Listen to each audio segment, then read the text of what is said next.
Happy Friday, everyone. It sounded so fake, didn't it? Seriously, though. Happy Friday. So I decided I want to do one last video on the Powell case. And this one is on Stephen Powell. I kind of took Eric G. If you guys are not subscribed to him, go check him out. His suggestion on the relationship that Stephen had with his sister-in-law, or his daughter-in-law. Sorry, guys. His daughter-in-law, Suzanne Powell. And so what I've done is, remember I told you guys I had a whole bunch of notes, and I wanted to use those notes. The only problem was that every time I went to talk about it or use those notes, they were all, separated on different pages. They weren't numbered. They weren't organized. Let's put it that way. So what I've done is I've kind of written my own, and I've included all of that research in kind of this. It's taken me a whole day to write this, by the way, but to include all of the research that I found on him. And a lot of the research that I found, go check it out. It's thecoldpodcast.com. Awesome podcast. And the things that he found out about, Josh Powell and Michael Powell. I mean, a lot of it I had no clue about, and it's just very interesting to me. So go check him out. He, especially if you like podcasts, awesome find. So, like I said, what I'm going to do is I am going to read, and this is in my own words, other than, like I said, the research that I put in, to, include. So this kind of, like I said, this video is about Stephen Powell and the relationship he had with his daughter-in-law, and how crazy this man truly was. Okay, we're going to start. First things first, let's learn a little bit about Stephen Powell. And I didn't find much on his upbringing or his background. I've actually searched, but I wasn't able to find anything. And actually, when he died, they said he passed away at the age of 68, but couldn't tell me a year that he was born. So they actually aren't even sure if he was 68 when he passed away. So I don't know if it was, I don't know, maybe they lost his birth certificate. I do know that, from back there, that would have been like my grandparents' era. And even my grandmother had a hard time getting her birth certificate. And that was because back then, they were smaller places and, harder to find, let's put it that way. She did eventually get it, but it was, they had to reissue like a new one or something. It was crazy. But yeah, so I do know that his parents at some point did divorce. Excuse me. And he went and lived with his grandparents in Idaho. And at some point as an adult, because there's not much about him living with his grandparents or his parents' separation, or even his siblings at that matter, he accused his grandparents of kidnapping him. Whether that's true or not, I don't know. Stephen, one thing you'll find out throughout this video is that Stephen Powell is a huge liar. So a lot of what he says or said, you can't take as fact. And unless you, well, even if you hear him say it, you can't take it as fact because, like I said, he, let's see, where was I? Oh, so I think what we're going to do is we're going to jump into Stephen and I think her name, I know I'm going to say this wrong, Terica, but they call her Terry, which is his ex-wife's name. Also, the children's mother to all of his children. They had 5 kids altogether. I know of 4. I do not know the 5th one's name. I actually even looked for pictures of the 5th one, and I don't know. So it's like he or she didn't exist. I believe it was a boy because they say they talk about the 3 boys. So I'm assuming it's a boy. Like I said, I don't know his name. I didn't know it. I don't know. It was like as soon as he became an adult, he just left the whole family and that was it, which you kind of can't blame him after I tell you everything that I found. Because I think I would have done the same thing. So anyway, so Terica or Terry and Stephen met at an LDS church function. Just to let you guys know, Stephen was into the LDS church. He actually was deep into it for a while, I guess. And something changed. Nobody really knows what, but something did change. And he actually left the LDS church in 1980.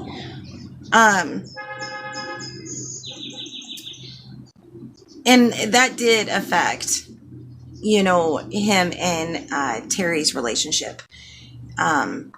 Because she believed in that. That was her religion. And I think when when your partner, that would be a rough spot to be in. Not only that,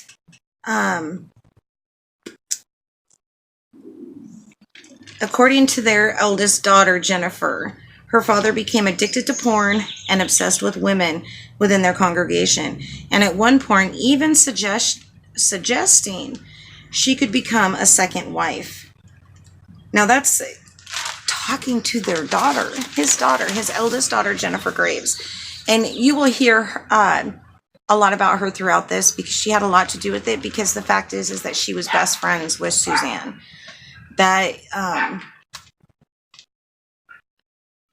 even though they were sister-in-laws, it was more like they were sisters, I guess.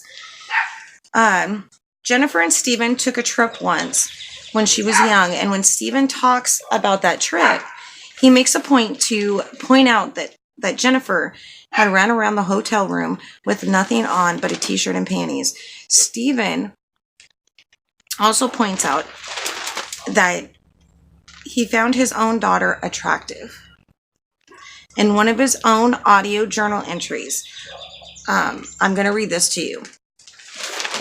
And this is from his own words. I remember many times sitting at the breakfast bar when she would come into the kitchen dressed in a t-shirt and panties. That would drive me nuts. We went on a trip one time, just the 2 of us, and she would run around our hotel room in nothing but panties. Mind you, his daughter was a little girl. She was only, I want to say no older than 10. Yeah. And not only that, that's kind of like what he points out in this. Wow. The divorce between Stephen and Terry was not a pretty sight. There were a lot of accusation and lies thrown around on Stephen's part. I'm not saying Terry didn't play a part, but Stephen Powell did some really shady shit. You have to remember, this guy had no respect for women and would teach his boys to be the same. According to Jennifer, she says that when her and Stephen went on that trip together, remember the trip we just talked about, he watched a lot of pornography in front of her. Alina, which is the youngest daughter, Terry and Stephen's youngest daughter, would come home from staying the weekend with her father. Terry had noticed Alina had a magazine.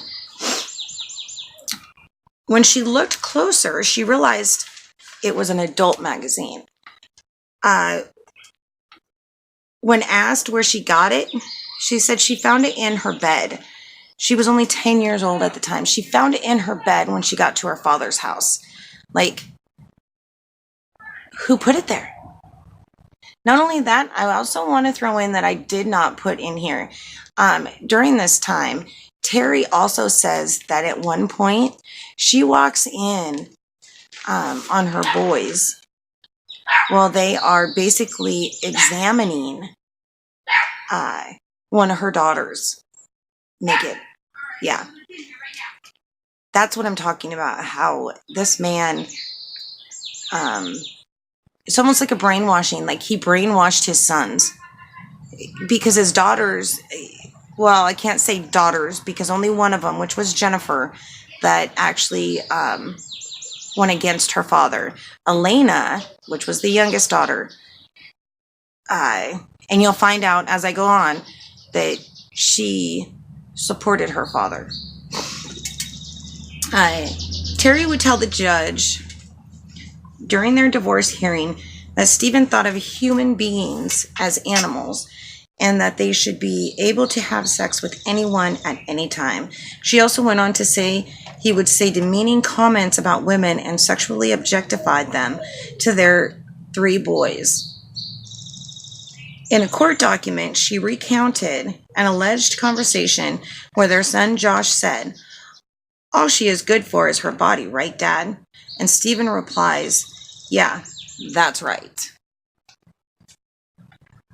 That's just a little taste of what kind of man Stephen Powell was. So now I'm going to jump ahead again to when Josh and Susan are together. And I believe they were married by this time. You have to remember, Josh and Susan were together as a couple 1 minute and married the next. It was a very short engagement, like a matter of like a month or maybe 6 months at most, but it was a very short engagement.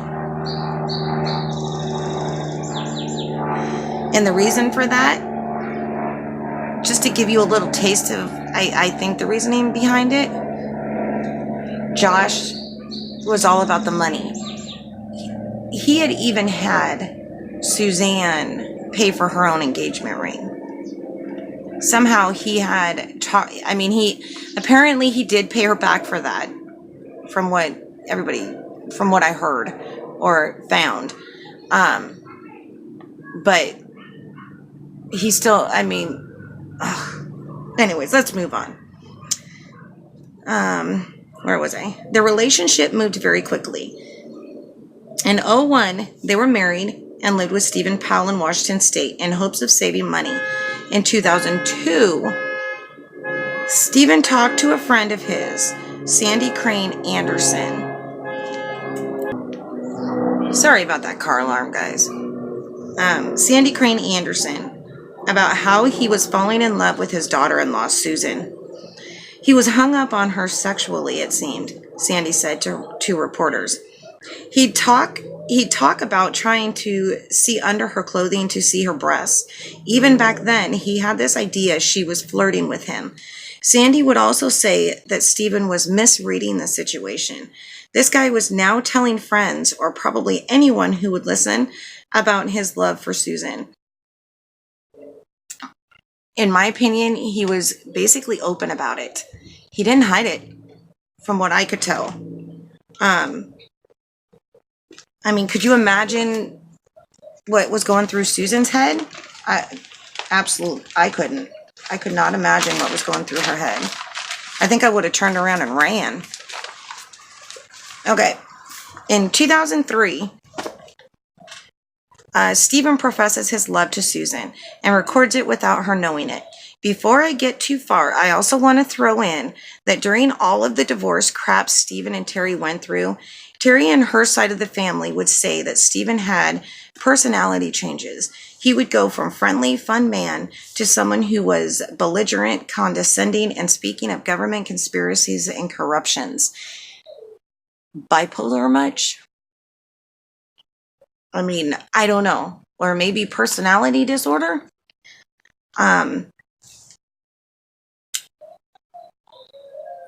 Let's see. Stephen was also known for twisting the truth to fit his truth. Remember, I told you Remember, I told you guys, he was a lot, he's a known liar. On July 13th, 2003, Stephen offers Susan a ride from a trucking business in Kent, where Josh was training to get his CDL license, to take her to her parents' house in South Hill.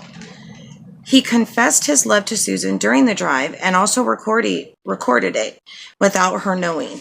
It only recorded audio, but you can hear Stephen.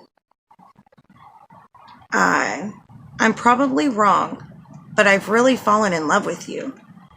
For the last year and a half, you're the only thing I can think about. Susan didn't respond right away, but when she does, she says, I don't know where you're going with this. I don't know what I would have said. Like, I think I would have jumped out of the car. But I guess, we have to go back to the same saying as to anything. Unless we're in that situation, we really don't know what we would do, especially if we were truly in love with our husband. Like, how would we react or, act to something like that? It just, I guess you have to take in all of everything, especially like I don't think at that point they had kids, but, from all the research that I have found, she truly was in love with her husband. She tried so hard to make it work. But as you can tell, should she have seen those signs? I don't know. Were there signs? I don't know. Actually, I have to say, I do think that there were signs. But was she blinded by them because she loved him too much? Was she blinded from them because she loved her children too much and didn't want her children, to come from a broken home? We'll never know. Okay, so after Stephen professes his love to Susan, she confides in her best friend and sister-in-law, Jennifer, about situations Stephen had put her in, saying Stephen had tried to kiss her and made comments that he and Josh could share. Really? After all that, Susan was able to talk Josh into moving closer to Terry and Jennifer in Utah. They told friends and family that that's why they were moving. But a handful knew the truth for the move. Even though they moved states away, Stephen would still send packages to Susan with pictures of naked men in them. And I don't know what else was in them, but I'm sure it was not anything good. Stephen Powell truly believed Susan was flirting and being sexual towards him. Stephen's journals reveal so much. According to his journals, his job and finances would suffer because of the thoughts he had of Susan. He believed by writing music and singing would woo her. Like, seriously, he did. He thought this. Susan, let's see. In 2008, Stephen convinced Susan to record backup vocals for some of his songs. They had come to visit Susan's sister and go to a wedding reception, I guess, and that's when she sang the backup vocals. Just so you guys know, she did take some of those songs in and had her coworkers hear it, and they just thought it was kind of creepy. They were, and she kind of just laughed it off, I guess, but I'm sure she felt the same. I'm sure she felt as creeped out.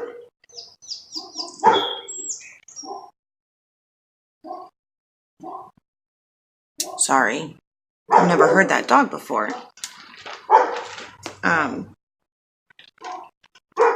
Stephen didn't tell Susan that the songs she sang were about her. So she had no clue. She didn't know.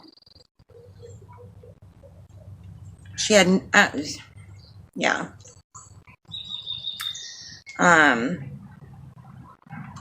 In one of Stephen's journal entries, he speaks about a 3-hour vocal recording he spent with Susan. He says, "This week's highlight was spending over 3 hours working with her on the background vocals for one of the songs I wrote about her. I Only Feel Love. She has a beautiful and sweet voice. While it was not really a sexual experience, it was definitely an emotional one. He also says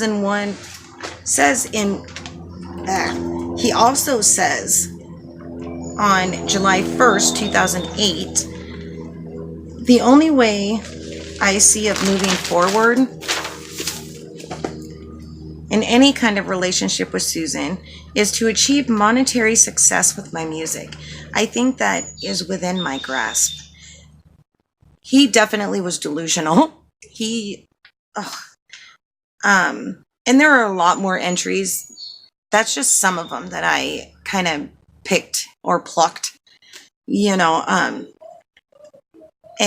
something you guys, they all kept journals. Susan kept a journal. Josh kept an audio journal. Stephen kept an audio journal. So they all kept journals. And in one of the journal entries in Suzanne's journal had stated that Suzanne had described Stephen as a pedophile. Like she just had that, I don't know, I think she had that feeling, or she could tell, or I don't know, the way that he come off, I'm sure, Oh, Stephen goes as far as changing his name to Steve Chantry for a stage name. He really thought he would make it, like, in the music industry. You can go back and listen to his music, and I'm sorry, it's just not my kind of thing. Not my kind of, And, you got to remember, Stephen had it in his head that Susan felt the same way about him. She didn't. No. No. Let me see, where was I? Okay, so remember I told you Stephen thought Susan felt the same about him. Well, according to friends and family, Stephen made inappropriate advances towards his daughter-in-law. Everyone knew that Suzanne despised Stephen. She also forbid him from coming to her and Josh's home in Utah. Josh, over time, once they moved to Utah, had made up with his father against Suzanne's, feelings on that. Even after his two grandsons, Charles and Braden, are born, Stephen still doesn't stop with the advances in stalking tendencies. The man writes over 50 plus songs about Suzanne, his daughter-in-law. Stephen kept a tally of the songs Suzanne had inspired on his computer. In 2002, that included 4 titles. He added another 16 in 2003. By 2005, the list had grown to more than 50 songs. That's now the word of the day. Delusional. This guy was delusional. I want to point out that the music he wrote had some creepy lyrics to it. For example, there's a sadness knowing that you're gone. Without you, how can I carry on? I wanted to read this journal entry to you guys. Sorry, I'm reading. That's why I keep doing that. So I wanted to read that to you guys because it caught the police's interest. It caught their eye when they had,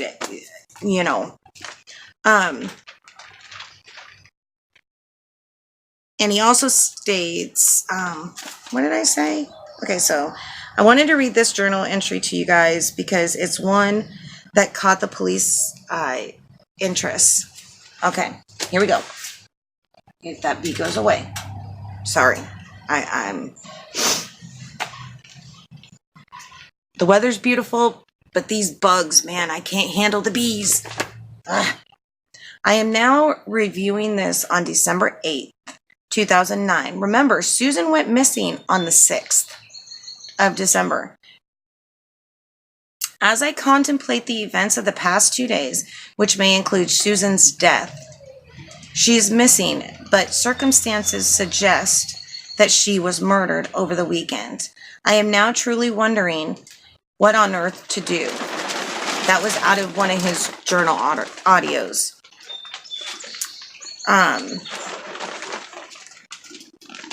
I'm really wondering what his true thoughts were, because he says that circumstances suggest she was murdered, but yet he tells everyone else, including the authorities, that she ran off with a guy named Steve Kosher.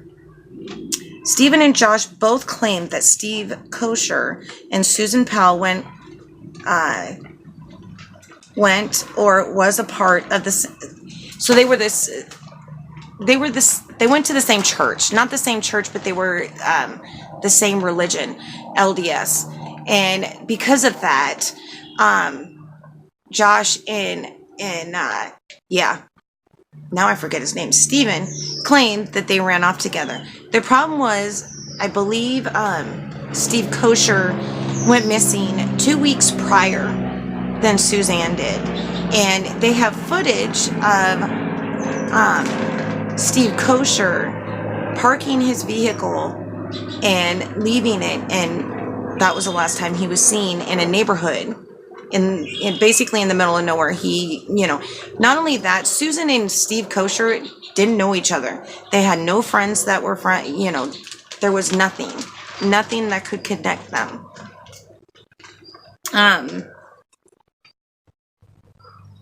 Let's see.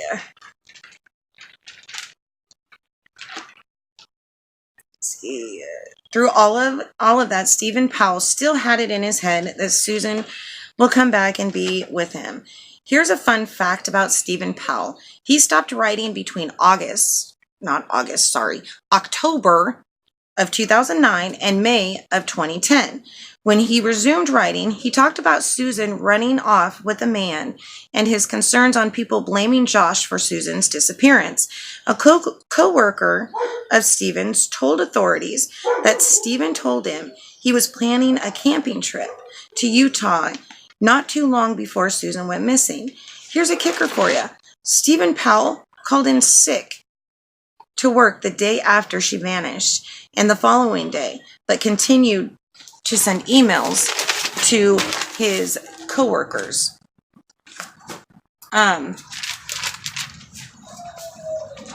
We're almost done, guys. Hang in there. You got this. To his coworkers while he was out. Police do believe he plotted Suzanne's death with Josh, but have no proof. I really think everyone who was involved in this case had a feeling Stephen knew more and he was never going to spill the beans. And he didn't. In August of 2011, almost 2 years after Suzanne goes missing, the police served Stephen and Josh Powell with a search warrant in hopes of finding something in regards to Susan's disappearance. They found nothing in relation to her missing, but they did find other incriminating stuff, like pictures of women and in different poses, and a lot of those pictures were of Suzanne.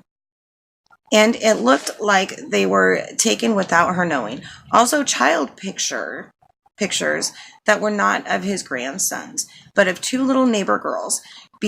Before, or it could have been during Stephen Powell's trial. Stephen goes on and sits down with reporters and lets everyone know about the love and feelings he has for Susan.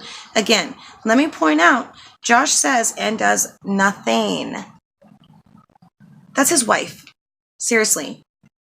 The mother of his children, and it was if she didn't exist to him anymore.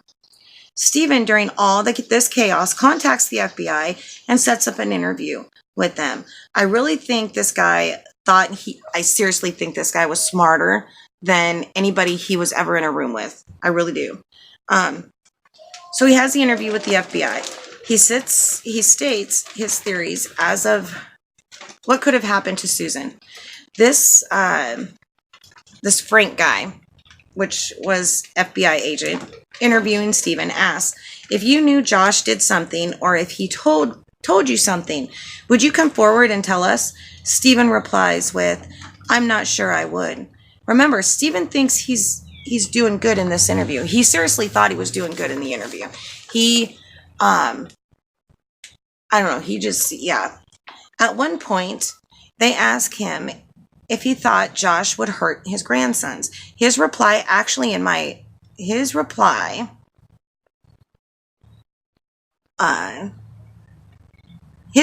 was, actually, in my opinion, it would have been Susan who would hurt them.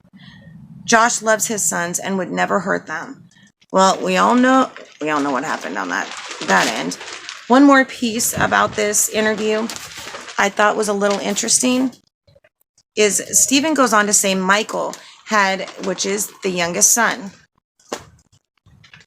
Josh's younger brother, had to brief Josh after the first police interview because according to Josh, he knew the police were pointing fingers at him, and so Michael debriefed him that after the very first interview that Josh had with police, and the reason he did that was because he thought I don't know what he thought. Okay. Stephen goes on to say that his because name Brian had spent 5 years in the Army serving in intelligent work, he was familiar with their tactics or techniques. After this interview, Stephen and Josh really thought it would get the FBI and the police off their case. Of course, that didn't happen. After the search warrant I spoke about before, it wasn't too long when they arrested Stephen Powell on child pornography and voyeurism, 14 counts to be precise. In May of 2012, Stephen Powell was convicted, though 2 counts of child porn was dismissed, and he got 30 months at first. Then the lawyers were able to get that overturned, and in August of 2015, he got a new sentence, 5 years in prison for possession of child porn. The judge in the original trial was said that she made a trial in error when dismissing those charges. In the first trial, the judge tried or did say the reason for dismissing the charge, there was no proof those pictures he took of those 2 little neighbor girls posing in the bathroom were for Stephen's own desires or something to that. Seriously, she even said that. She's like, those pictures are not proof that he took those as, for his own desires or for his, why else would a man that has no relation to those little girls take pictures of these little girls changing in a bathroom, their own bathroom at that, through a window? I don't understand the judge's way of thinking. Thank goodness those lawyers didn't give up, because Stephen Powell got what he deserved, though in my opinion 5 years was not enough by any means. The little girls he took those pictures of, 8 and 10 at the time, went on to sue Stephen and won. The house Stephen once owned was now being sold, and the money went to them. It was a month later, give or take, that CPS stepped in and took the boys, Charles and Braden, away from Josh and placed them with Chuck and Judy Cox, Susan's parents. Going through my notes, I found where the 2 little neighbor girls, and I want to say they won a multi-million-dollar lawsuit against Stephen Powell.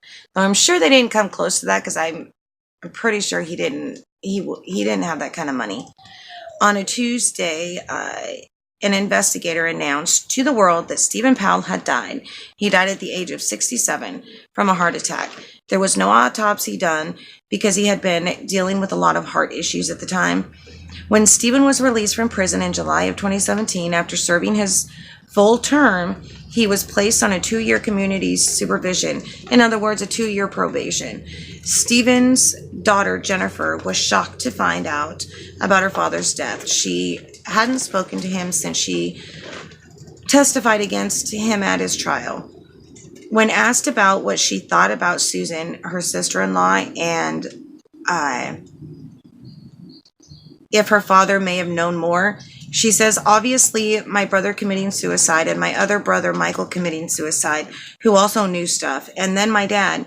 I mean, he's kind of taken that stuff to the grave unless he's left physical evidence. Remember, I told you I found this, yeah.